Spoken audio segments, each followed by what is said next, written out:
warning before you get crushed. You weren't betrayed because you were weak. You were betrayed because you never learned the rules. No one taught you how to defend yourself. No one warned you that sometimes survival requires silence, that to endure you may need to be ruthless. Since childhood, they told you to be kind, to be humble, to be forgiving. But they never told you this. The world doesn't run on kindness. It runs on perception. And perception is rarely fair. You can be intelligent. You can be sincere. But if you don't understand how power works, if you don't know when to speak and when to disappear, you'll become prey. Because in this game, naivety is a slow death, and kindness without armor is a glowing target. A target for those who smile while draining you, for those who study your light only to extinguish it. The real question isn't how good you are, it's how much control you keep when cornered. Can you stay silent? Can you stare a traitor in the eyes and pretend not to see them? This isn't a lesson in morality. It's a survival code, a warning. Because if you don't become sharper, more silent, more strategic, you won't need to be destroyed. You'll do it yourself quietly, gradually, from the inside out. Part 1. The pain no one warned you about. They told you being good was enough. That if you worked hard, loved deeply, stayed loyal, life would reward you. But they forgot to mention the cost. They forgot to warn you about the moments you'd be left standing alone. After giving everything, after showing up again and again for people who never even looked back. They didn't mention the silence after the sacrifice, the empty room after the apology, the cold look in their eyes when they realized you were never dangerous enough to be respected. You believed life was fair, that if you just stayed kind, stayed humble, things would balance out. But life isn't balanced. It's brutal, and it feeds on the unaware. No one told you that in this world, perception is stronger than truth, that silence can be louder than words, that the one who walks away first always holds a power. They told you be strong, but their version of strength meant swallowing your pain, nodding when you should have walked, apologizing while you were still bleeding. You thought loyalty was a virtue, but they used it like a chain, not to reward your presence, but to control your fear of absence. You weren't weak. You were just unarmed. And in a world where power is the only real currency, you paid with your peace over and over again. This is a pain no one warned you about. The pain of realizing the rules you were taught were never meant to protect you. They were meant to tame you. You became predictable, too forgiving, too available, too honest. In a game that runs on illusion, they saw your light, and instead of protecting it, they drained it. Because light in the hands of naive becomes a beacon for predators. And here's the truth they don't teach. Kindness without strategy is a liability. Empathy without boundaries is an open wound. Love without discernment becomes self-destruction. They didn't prepare you for this world. They prepared you to survive in stories, in fairy tales. Not in the shadows, not in the rooms where power is traded in silence, where emotion is currency and appearances are everything. You keep wondering, why do the loudest voices win? Why do manipulators rise? Why do those who lie, cheat, and smile through their teeth seem to thrive? It's not because they're better. It's because they understand something you don't. They understand leverage.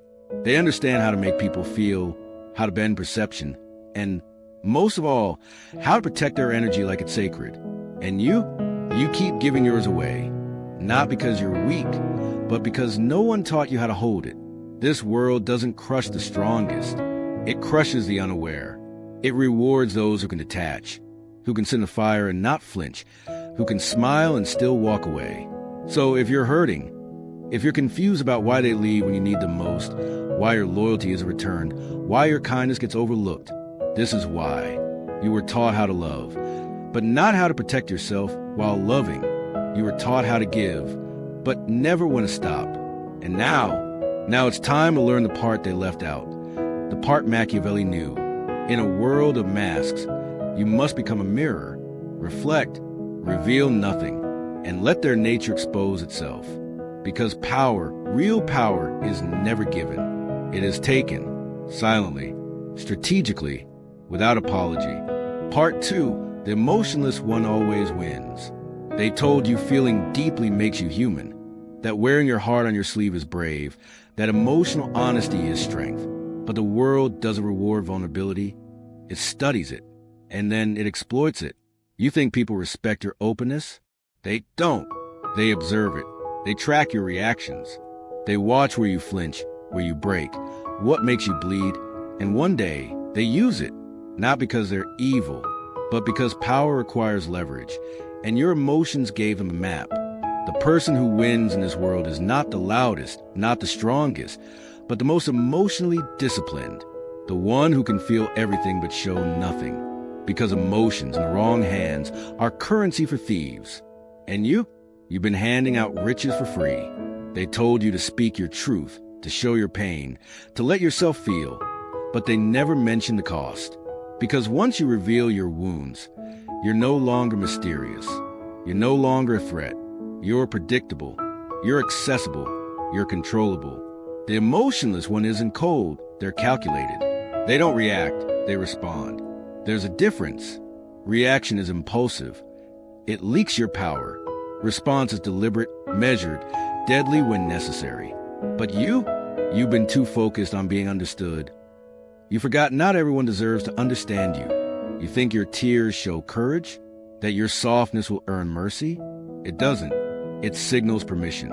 And they push the knife deeper, not always out of malice. Sometimes just because they can. So what happens next? You defend yourself. You over-explain. You overreact. And in doing so, you lose leverage. That's the trap. They provoke. They trigger. And suddenly, you're justifying reality to people who never intended to understand it. Meanwhile, they stay calm, composed, untouchable. You think silence means defeat? Silence is power. It makes people guess, scramble, project, and in their scrambling, they reveal themselves. They underestimate the one who speaks last. But Machiavelli knew, the one who controls the tempo controls the outcome. It's not about not feeling. It's about not leaking. It's about not bleeding in front of those who would drink from your wounds. To win in a world like this, you must be emotionally sovereign, able to sit in chaos without becoming it, able to feel the fire without letting it consume you. Think about it. The people who intimidate you the most aren't the loudest. They're the ones who observe, still, focused, unbothered, because they know who they are. And they don't need to prove it. You don't become powerful by reacting. You become powerful by mastering your signal, by learning to recognize which emotions are real and which ones are echoes from old wounds. The emotionless one wins, not because they're heartless, but because they're not enslaved by their heart. They love, they hurt, but they never let it override their strategy. And when the moment calls for action, they strike, not from impulse, but from clarity. Your emotions are not your enemy. But they're not your guide either. They are signals, not instructions. You must be able to stand in the storm and see clearly, hear the insult and say nothing, feel the betrayal and show nothing, not because you're numb, but because you're watching. And in your watching, you gain power, timing, control, because when others explode, you remain. That's how the emotionless one always wins. By refusing to play a game they've already mastered. Part 3. The lies society tells you about kindness. They told you kindness would open doors. That being good would make you unforgettable. That if you just loved hard enough, stayed soft enough, waited long enough, they'd see your worth. But they lied, because society doesn't reward kindness. It exploits it. Kindness without boundaries becomes servitude. And servitude is silent slavery. You think being kind makes you noble, but they see it as weakness. Not because kindness is wrong, but because most people aren't strong enough to handle it. They mistake your generosity for guilt, your silence for submission, your patience for permission. You become the one who always says yes, always forgives, always absorbs a mess. And then you wonder why you feel hollow. Why your presence is expected but never cherished. Here's the truth. Society doesn't want you strong. It wants you agreeable. It wants you predictable, emotionally available on demand. It teaches you that your value is in what you can give, not who you are. So you keep performing, smiling, shrinking. They clap for the helper, But they forget the helper has wounds too. Wounds no one ever asks about. Because you've trained them not to, you become useful. And that's why they keep you close. Not because they love you, but because you're convenient. Machiavelli warned us. In a world built on illusion, kindness must be weaponized or will be devoured. You keep thinking kindness will save you. It won't. It'll bury you beneath their chaos. Beneath responsibilities that were never yours. The lie that to be loved, you must be needed. But love that requires utility isn't love. It's transaction. And the more you give without discernment, the more invisible you become. Not because you're not enough, but because you're everywhere. Accessible, affordable, replaceable. That's the lie. That kindness alone is power. It's not. Kindness without strength is noise. Kindness without distance is self-erasure. Kindness without clarity is a mask you wear while disappearing. They told you to always be nice. But niceness is not kindness. Niceness is fear dressed in politeness. Fear of confrontation. Fear of rejection. Fear of being alone. True kindness requires spine. It requires the word no. Silence where noise is expected. Boundaries where access is assumed. And sometimes walking away with nothing but your dignity. That's the kindness that disrupts. That rewrites power. That forces people to confront their own entitlement. You think you're losing people when you speak your truth? No, you're losing the illusion of connection, the kind built on you always. Saying yes, bending, being the bigger person. But here's the brutal truth. Always being the bigger person is how you lose yourself. You become the cushion for their chaos, the therapist for their trauma, the savior for their sabotage. And when you collapse, when you finally break, they won't remember your kindness. They'll resent your silence because you stop performing. This is why you must stop confusing kindness with availability. You're not here to be anyone's emotional crutch, the one who softens every blow, the one who gets digested, tolerated, or used. You're here to stand, clear, sharp, kind, but never naive again. Because kindness is not about how much you give. It's about how well you protect what you have. Part 4, the art of controlling perception. Power isn't about truth. It's about perception. And no one understood this better than Machiavelli. The crowd doesn't follow what's real. They follow what looks real. Appearances matter more than facts. And the man who controls the image controls the outcome. You don't have to be right. You just have to appear certain. You don't have to be moral. You just have to look like you're on the right side. Because perception is the battlefield. And most people don't even know they're at war. You keep trying to prove yourself. You explain. You clarify. You show your heart. But while you're revealing the truth, someone else is crafting the illusion. And the world rewards illusion. That's why Machiavelli never told you to be good. He told you to appear good, to master the art of seeming, to wear the right mask for the right room at the right time. You think that's manipulation? Maybe it is, but so is every advertisement you've ever seen, every politician's smile, every carefully curated authentic post online. The world isn't waiting for your truth. It's waiting to assign you a role. And if you don't choose it, you'll be cast in someone else's play. Control how they see you or accept being misunderstood. There is no neutral perception. Every silence you give, every word you speak, every posture you hold, it builds an image, whether you want it or not. So ask yourself, are you sculpting that image or letting it be sculpted for you? You think people are relating to who you are? Most are relating to the version of you that best fits their needs. The calm one, the funny one, the one who doesn't disrupt. And the moment you break that script, they panic because their version of you starts to fall apart. This is why power begins with self-awareness. You can't control perception if you're blind to the role you're already playing. Machiavelli warned rulers, never show your full hand, never reveal your entire intent. Let them guess, let them wonder, let them underestimate. Because when they don't know what you're capable of, they can't defend against it. Use half-truths like mirrors. Show just enough of what they expect, but never the full picture. Keep the real power behind the curtain. That's how you move, not like a soldier, but like a ghost. Calculated, deliberate, control the narrative, not by screaming, not by defending, but by designing the atmosphere you move in. Perception is a frame, and whoever builds a frame defines a story. You think you're being real? Realness without strategy is self-sabotage with noble intentions. So ask again, what do people see when they see you? Is it what you chose or what they needed? You don't need to lie. You need to understand. Truth is a tool, and how you deliver it is what determines your position.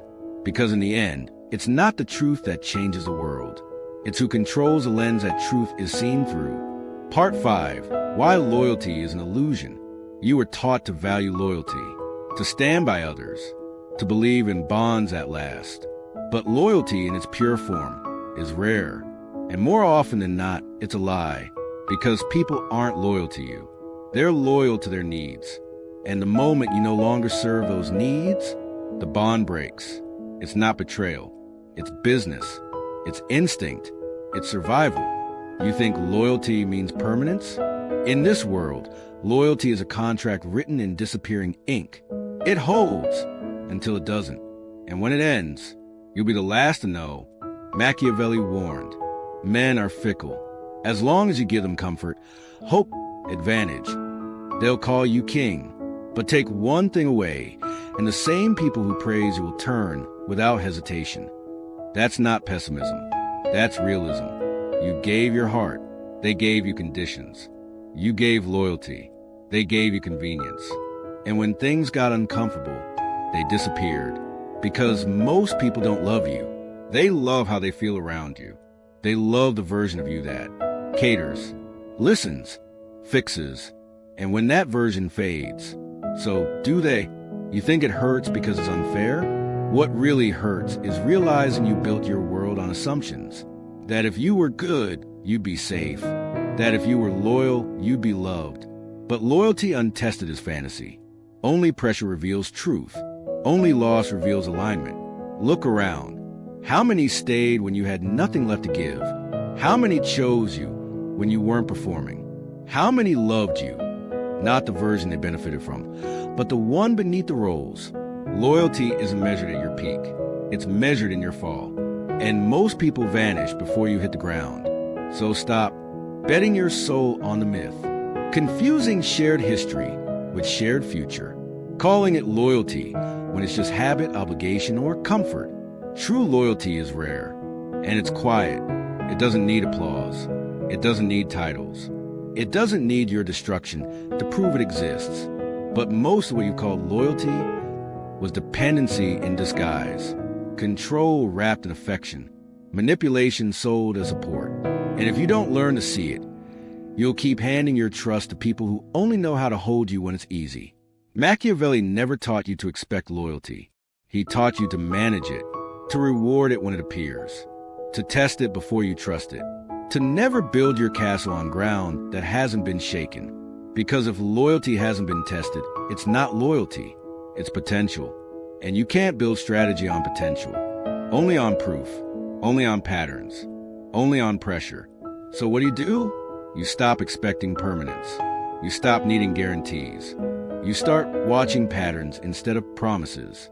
You read actions, not words. And above all, you stop betraying yourself just to believe someone else won't.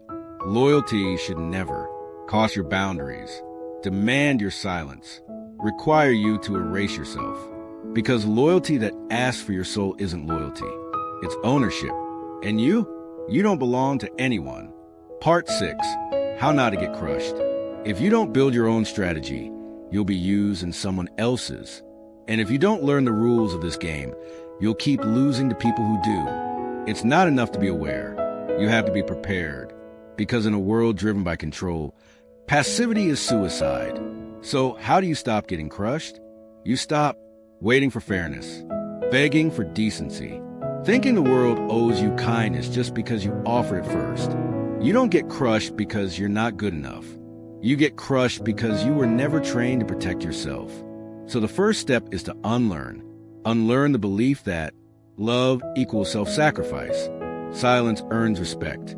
You must explain your boundaries, because power doesn't explain. Power moves, quietly, intentionally, without apology.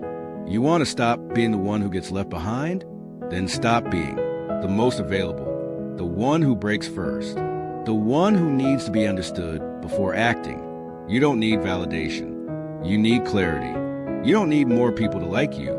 You need fewer people to access you, control your environment, your presence, your energy, not by becoming rigid, but by becoming precise. Set boundaries that don't need to be spoken. Let your energy communicate what your words no longer will. And when people test you, don't explain. Respond through behavior, withdrawal, indifference, because that's where power lives, in the ability to detach without losing yourself. Machiavelli didn't say to be cruel. He said to be strategic. Mercy without control is weakness. Compassion without limits is erosion. You don't become powerful by being feared. You become powerful by being unreadable, unshakable. You don't chase. You calibrate. You observe. You let others reveal themselves. Then decide if they've earned access to your mind, your time, your essence. You want to stop getting crushed? Then stop showing your blueprint to people who only came to copy it. Giving people the benefit of the doubt before they've earned your trust. Betraying yourself in the name of connection. You're not here to be liked. You're here to become formidable. And that doesn't mean becoming cold. It means becoming whole. So what do you do now? You stop explaining your worth. You start moving like someone who already knows it. You stop hoping they'll change. You change the room you're standing in, or you leave. You stop waiting for them to see your light. You become the one who turns it off until they've earned the right to witness it again. You stop seeking peace with people who create chaos just to feel alive. You stop making yourself smaller, softer, safer, just to be chosen. Because the truth is, you don't need to be chosen. You need to choose yourself so clearly that anyone who doesn't rise to meet you disqualifies themselves automatically. That's how you stop being crushed. By becoming the pressure they can't apply, the silence they can't decode, the standard they can't manipulate. You become your own kingdom, law, weapon, sanctuary. Part 7, the final realization. You don't need to become ruthless. You need to become real. Not the version they trained you to be. Not the mask that made you accepted, but the presence that doesn't apologize for existing. Because the world doesn't change when you speak louder. It changes when your silence means something. Your withdrawal has weight. Your no isn't followed by guilt. Your boundaries don't need a backstory. You spent too many years asking the wrong question. Will they still love me if I change? But the real question is, will you still love yourself if you don't? Because if you don't evolve, you'll keep living the same chapter. You'll keep begging the villain to become the hero. They won't. What needs to change is the one who keeps handing out forgiveness before anyone ever earned it. The one who keeps diluting their truth just to be palatable. The one who learned to equate being useful with being worthy. You are not here to be convenient. You are not here to be soft enough to hold. You are here to become so deeply aligned that no projection can bend you. No absence can shatter you. No betrayal can define you. Let them mislabel you. Let them misunderstand your stillness. Let them fear your silence. Because when they do, you finally stepped outside their control. This is your power, not the kind that dominates, but the kind that endures. Quiet, precise, unmoved. You don't need more words. You need more presence. You don't need to prove anything. You need to remember everything. Remember the moments you betrayed your own gut just to be liked. The silence you swallowed so others wouldn't feel uncomfortable. The times you begged for loyalty from people who couldn't even give honesty. That was the cost. But this is a shift. This is the moment you stop shrinking, stop pleasing, stop performing, and start moving like what you are, not broken, not bitter, awake. The kind of awake that makes people uncomfortable. The kind of awake that no longer needs permission. The kind of awake that never gets crushed again. Outro, the final realization. You don't need to become ruthless. You need to become real. Not the version they trained you to be. Not the mask that made you accepted, but the presence that doesn't apologize for existing. Because the world doesn't shift when you scream for it. It shifts when your silence carries weight. Your withdrawal rewrites the room. Your no stands without shaking, without guilt, without a second glance. You've been asking the wrong question. Will they still love me if I change? But here's the one that matters. Will you still respect yourself if you don't? Because if you don't evolve, you will replay the same betrayal. Not theirs, yours. You'll betray your standards to stay liked, your truth to stay safe, your distance to stay chosen. What needs to change is not the people who keep walking away. It's the part of you that keeps opening the door. What needs to change is not how much you love. It's how much of yourself you abandon to be loved. You are not here to be digested. You are not here to be predictable. You are not here to be understood by everyone. You are here to become undeniable to yourself. Let them misunderstand you. Let them fear your silence. Let them fall away. Because when they do, you finally stand alone, but not empty, not weak, not lost. You stand sovereign. This is your power, not the kind that begs, but the kind that breathes without needing permission, the kind that doesn't prove. It simply exists. So stop shrinking, explaining, waiting, and start walking like what you are, not broken, not bitter, awake, the kind of awake that never gets crushed again.